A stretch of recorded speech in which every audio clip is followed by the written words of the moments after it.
អូខេសួស្តីនេះជារបៀបភ្ជាប់នាឡិកាម៉ាក GF8 mini ស៊េរីថ្មី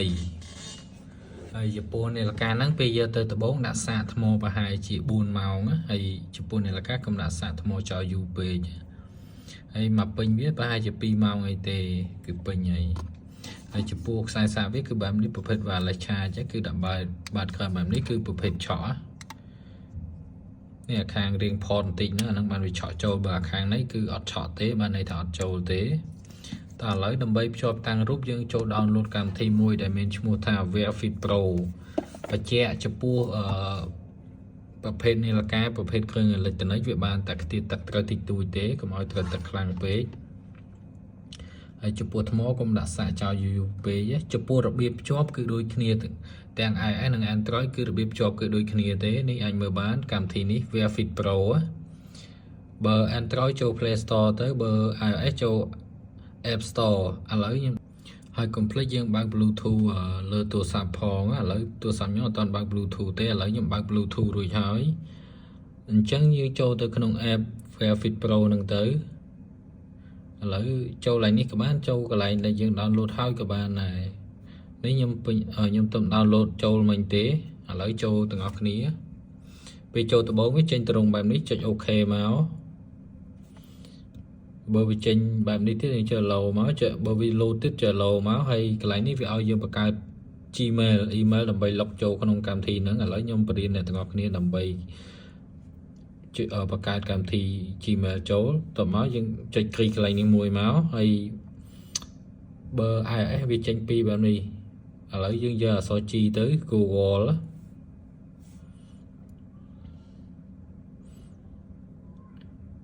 នេះយើងមាន Gmail ហើយបើសិនបើយើងចង់បាន Gmail ហ្នឹងយើងចុចលើហ្នឹងហើយវាយ password ទៅគឺវាចូលនៅក្នុងកម្មវិធីហ្នឹងហើយអាហ្នឹងវិធីលឿនអ្នកដែលមាន Gmail ហើយស្រាប់ឥឡូវខ្ញុំបរៀនអ្នកទាំងអស់គ្នាដែរអ្នកដែលអត់ចេះសោះដើម្បីបង្កើត Gmail ឥឡូវខ្ញុំថយក្រោយវិញនេះប្រើគណនីផ្សេងនេះឲ្យក្រោយគេនឹងមកហើយកន្លែងនេះបង្កើតគណនីអានេះវាឲ្យដាក់ឈ្មោះដាក់អីក៏បានដែរស្រេចតែយើងទេយើងដាក់មិនដាក់ទៅដើម្បីងាយស្រួលចាំថ្ងៃក្រោយ log in ចូលឥឡូវខ្ញុំដាក់ K 4 ដងឥឡូវ K 4 ដងទៀតតមកទៀតចុចបន្ទាប់ដាក់ដូចគ្នាវាឲ្យអញ្ចឹងខ្ញុំដាក់លេខ1 2 3ទៀតឥឡូវវាឲ្យទៀតដោយសារឈ្មោះនឹងវាអត់កើតអញ្ចឹងខ្ញុំទៅសេទៅដាក់កូនខ្មែរ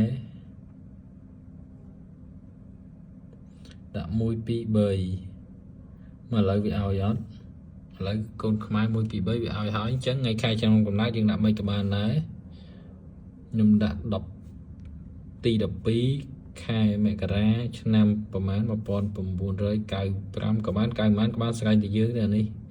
វាអត់សំខាន់ទេយើងដាក់ឲ្យតែបានក៏បានដែរបើយើងដាក់ឆ្នាំកំណើតយើងក៏បានដែរតមកទៀតចុចបន្ទាប់ហើយចំពោះ Gmail យើងវាយទៅបើសិនបើយើងមិនចង់បង្កើតទេយើងប្រើ Gmail ដែលមានស្រាប់អីចាចូលសារតាមវិញឥឡូវយើងវាយ Gmail ដាក់ Gmail ឥឡូវខ្ញុំដាក់កូនខ្មែរ1 2 3ហើយ$2មកយើងដាក់មិនក៏បានដែរស្រេចតែយើងទៅកន្លែងនេះឲ្យតែវាចេញមក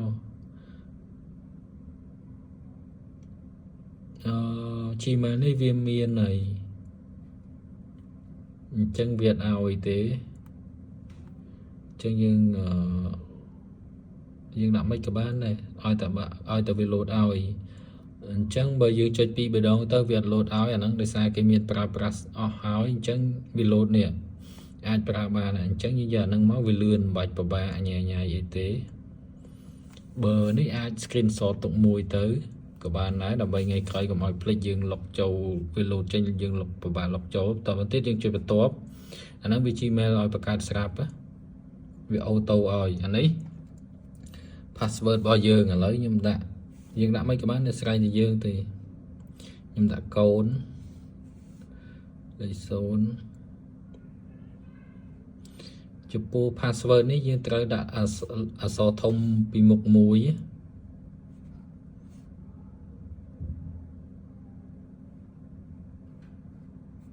អានេះយើងចុចបង្ហាញតើវាដូចគ្នាអត់ឥឡូវដូចគ្នាហើយយើងចុចបន្ទាប់កន្លែងនេះវាឲ្យដាក់email យើងមិនដាក់ទេយើងចុចរំលើងនេះកន្លែងរំលើងនេះមកកន្លែងលេខទូរស័ព្ទក៏រំលើងមកឥឡូវ Gmail យើងបានហើយយើងចុចបន្ទាប់វាចូលបែបនេះយើងចុចអូសឡើងលើមកបើចុចខ្ញុំយកព្រម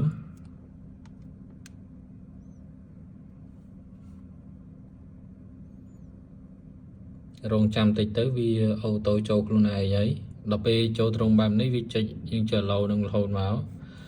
ដល់ពេលវាចេញតម្រង់បែបនេះយើងចុច turn all មកហើយ allow នេះទាំងអស់មកឥឡូវវាចូលដល់កម្មវិធីហើយដើម្បីចូល connect នេះ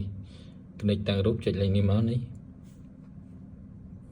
អានេះការផ្សាយពាណិជ្ជកម្មមកគេទេហើយតំទៀតចុច add នេះមកបញ្ជាក់នេះកន្លែងរូបចុចកន្លែង add ហ្នឹងមកអានេះក៏គេផ្សាយsponsor របស់គេយើងចុចខ្វែងមកហើយនេះម៉ាកនាឡិកាឥឡូវខ្ញុំមើលបញ្ជាក់បន្ថែមតើវាដូចអត់ចូលមើលក្នុងម៉ាស៊ីនចូល setting អស់ឡើងលើអស់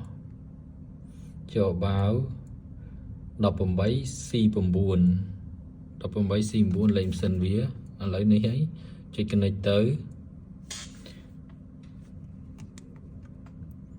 រងចាំបន្តិច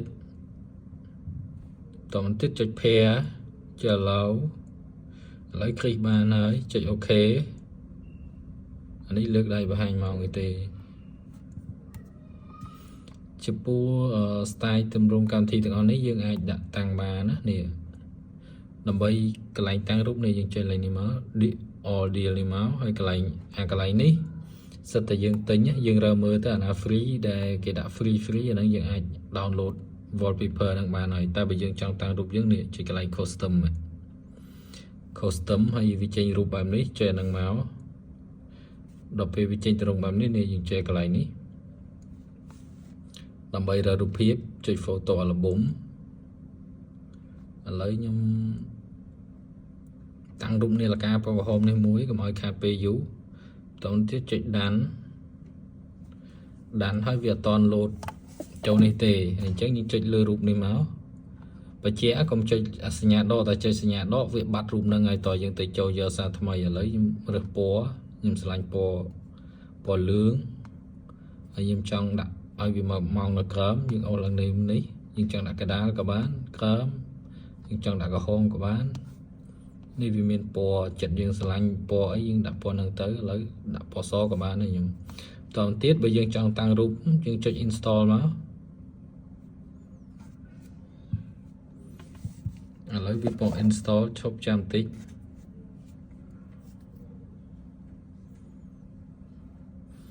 ពេលវា install វា load បែបនេះ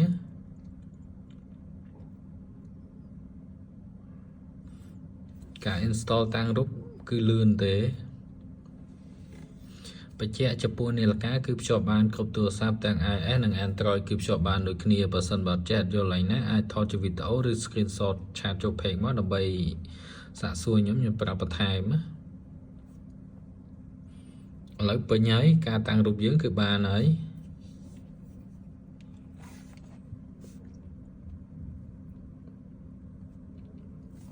ចឹងយើងថយក្រោយវិញឥឡូវខ្ញុំប្រាប់ពីកន្លែងសេរីម៉ោងមកកលឹះចុះយើងអស់មកលើទាំងអស់ចំពោះកន្លែងនេះបើក notification ផ្សេងពេលយើងភ្ជាប់ហើយវា alert លើនាឡិកាយើងដឹងយើងមិនបើកក៏បានដែរដើម្បីកុំឲ្យវាស៊ីថ្មចំពោះកន្លែងទាំងអស់នេះអត់មានអីសំខាន់ទេកន្លែងនេះបញ្ជាថតរូបនេះយើងចូលមើល setting នេះកន្លែងដាក់លើកដៃបង្ហាញមកនេះលើកដៃបង្ហាញមកកន្លែងហ្នឹងយើងបើកនៅក្នុង app ហ្នឹងក៏បានយើងបើកនៅលើនាឡិកាក៏បានដែរលើកដៃបង្ហាញមកណាហើយចំពោះម៉ោងដូចយប់អញ្ចឹងវាម៉ោង 20:52 នាទីអញ្ចឹងយើងបើកនេះមកដូចយប់វាលោតម៉ោង 8:53 នាទីបើយើងបិទអានេះវាលោតម៉ោង 20 វិញយើងបើកមកវាលោតម៉ោង 8 វិញចំពោះភ្ជាប់នៅក្នុង app ហ្នឹង ការតាំងរូបគឺមានតែប៉ុណ្្នឹងទេឥឡូវខ្ញុំចូលប្រាប់ពីរបៀបភ្ជាប់ call តើភ្ជាប់ call ឥឡូវយើងសាររកកន្លែង call សិនឈប់នេះចុច map នេះបានន័យថាវាអត់ឲ្យ call ទេអញ្ចឹងយើងចូលភ្ជាប់បតង់ទៀតដើម្បីភ្ជាប់ call បញ្ជាក់ចំពោះនាឡិកាបើសិនបើយើងភ្ជាប់ call មុនគឺភ្ជាប់តាំងរួចបានទេអញ្ចឹងយើងចូល Bluetooth ទូរស័ព្ទមកតែកុំភ្លេចបើក Bluetooth លើនាឡិកាហងអូសចេញមកនេះអូសចេញមកកន្លែងនេះចេញគ្រឿង Q បែបនេះបានន័យថាបើក Bluetooth ហើយឥឡូវវាចេញមកហើយនេះឃើញ voice call ទេចុចទៅឲ្យវា load connection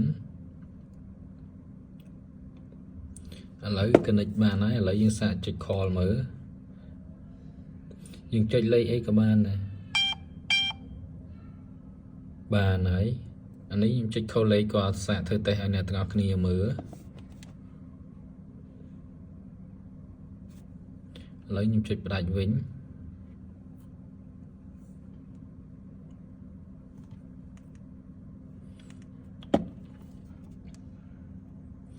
ហើយឥឡូវខ្ញុំចូលប្រាប់ពីកន្លែង setting នេះកន្លែង setting រូបខ្ញុំ setting វាដូចទៅទូរស័ព្ទដែរទេឥឡូវខ្ញុំអូសពីលើមកទាំងអស់ដើម្បីប្រាប់ចំពោះលើគេនេះគឺលើកដៃបង្ហាញម៉ោងណាខ្ញុំប្រាប់កន្លែងសំខាន់ណាកន្លែងនេះសេរីពលឺសេរីវិនាទីឲ្យចាប់បលុតនាឡិកាពលឺនាឡិកាកន្លែងនេះដូរភាសាហើយចំពោះទាំងអស់ហ្នឹងអត់មានអីសំខាន់ទេចំពោះកន្លែងនេះគឺសេរីម៉ោងសេរីថ្ងៃខែអាហ្នឹងយើងសេរីលើនាឡិកាយើងអូសយកមកហើយគ្រីសមកហើយម៉ោងនេះម៉ោងថ្ងៃខែហើយមានសេរីនៅនឹងតែបើយើងភ្ជាប់ជាមួយ app ហើយគឺម៉ោងដើរត្រូវហើយតែបើយើងអត់ភ្ជាប់ទេយើងសេរីលើនឹងបានហើយកន្លែងនេះសេរីពលឺសេរីពលឺពេញ 100% ឥឡូវខ្ញុំប្រាប់ទៅកន្លែងសំខាន់ហើយកន្លែង password យើងបើកមកហើយយើងចុចទៅឥឡូវខ្ញុំដាក់ password ឲ្យមើលជប់ចំពោះ password ដាក់ចាំផងព្រោះសិនអានេះដាក់ជាប់ហើយឥឡូវខ្ញុំចង់ដោះវិញត្រូវចុចអានេះវិញ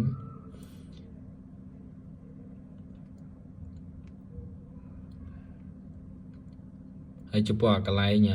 រូបសញ្ញាព្រួញវងមូលនេះអានេះគឺ restart ម៉ាស៊ីននាឡិកាកន្លែង restart ម៉ាស៊ីននាឡិកាហើយចំពោះរបៀបភ្ជាប់គឺមានតែប៉ុណ្្នឹងទេអត់មានអីពិបាកទេបើសិនបើចេះយល់អីណាអាចថតជាវីដេអូឬ screenshot ឆាតមកសួរខ្ញុំមកដើម្បីខ្ញុំប្រាប់បន្ថែមក៏លូមើលវីដេអូហ្នឹងអត់សូវយល់អញ្ចឹងណាអរគុណច្រើន